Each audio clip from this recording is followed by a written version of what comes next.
and welcome back to another movie review. So this one is for, evidently, the sequel of Rocky Horror Picture Show, which, again, I did not know had a sequel until this past week. It's called Shock Treatment. It's from 1981. And while there's only a 6-year gap between when these two movies were made, they feel like they were made lifetimes apart.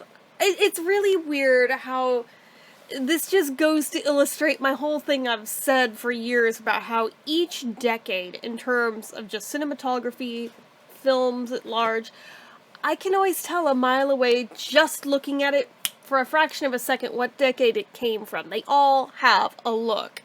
And boy oh boy does this one look 80s. Even though it was only a year into the 80s, it still already somehow has the look. Make it make sense. The music, again, for only being a year into the 80s, already sounds very 80s. It's up to you to decide, is that a good or a bad thing, just depending on your own personal taste. For me, in this particular instance, I'm gonna say no, it's not a good thing, but that's just me. But it's interesting, because there are a handful of the same characters, like Brad and Janet.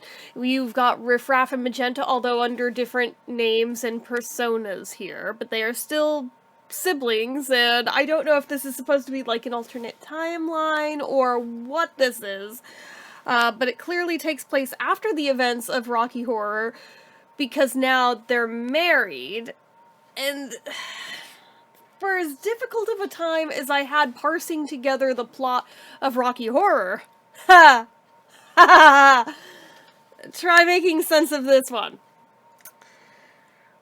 From what I could make heads or tails of this, at least for me, going by watching it all at once, basically, it feels like it starts out with some kind of strange game show where I'm not sure if it's meant to be kind of a Dr. Phil-esque kind of a thing, where they're just like looking at married couples and seeing how dysfunctional they are and seeing if they can fix them or what the deal is. But basically, Brad and Janet go on it, and they decide that Brad is in need of serious help because he is incapable of feeling things or having emotions, this, that, or the other, so they're gonna stick him in a psych ward. Because reasons! I don't fucking know. Yeah, your guess is as good as mine. They drug the shit out of him, they put him in a cage, they basically torture him. And meanwhile, Janet is told she can't leave either. She has to stay there just to make sure everybody stays in the same place. Because reasons. I don't know. Like I said, trying to make heads or tails of this makes even less sense than Rocky Horror. So somewhere in there, they convince Janet that the responsibility lies on her to make Brad interested in her. And somehow this turns into the total slutification of Janet. Which I thought we already did in Rocky Horror, but apparently we didn't corrupt her enough. She went back to being a normie after that, somehow, I don't know. I guess Brad was traumatized by the whole damn thing, whereas Janet, not so much. They are played by different people in this one, I should mention, at least of those two.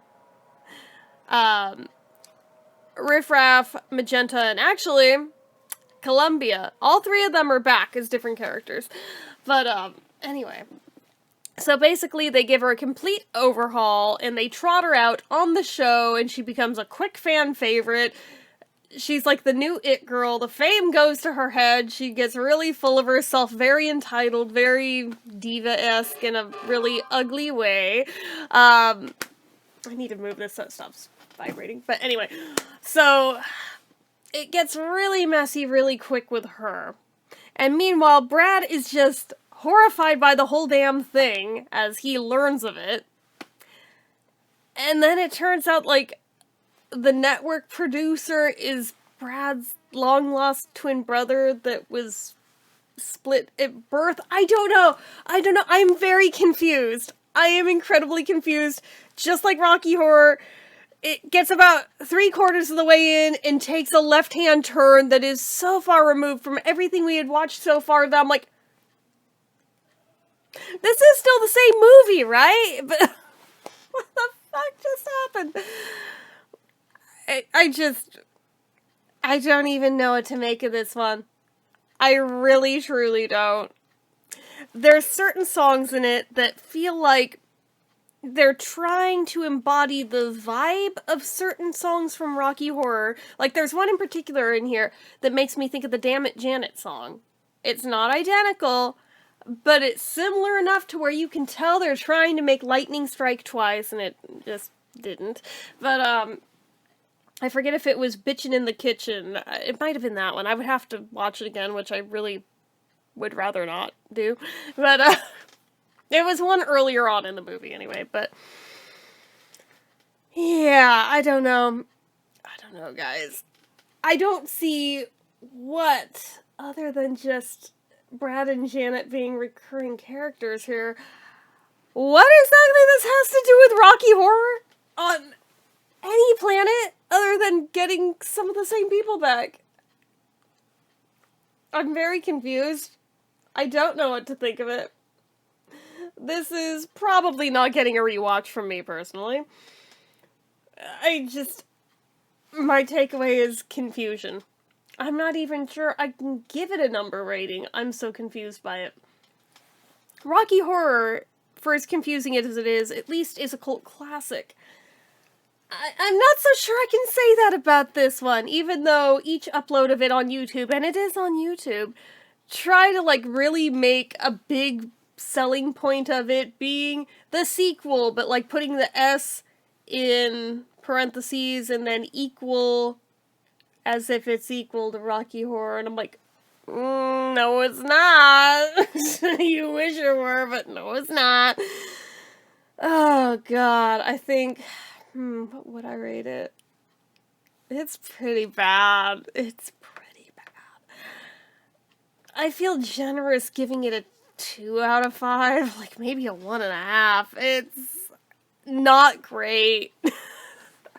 Basically, I watched it so you don't have to. Alright? You're welcome. If you're that morbidly curious, again, it is on YouTube for free, so you can definitely watch it if you want to, but I don't know why you'd want to.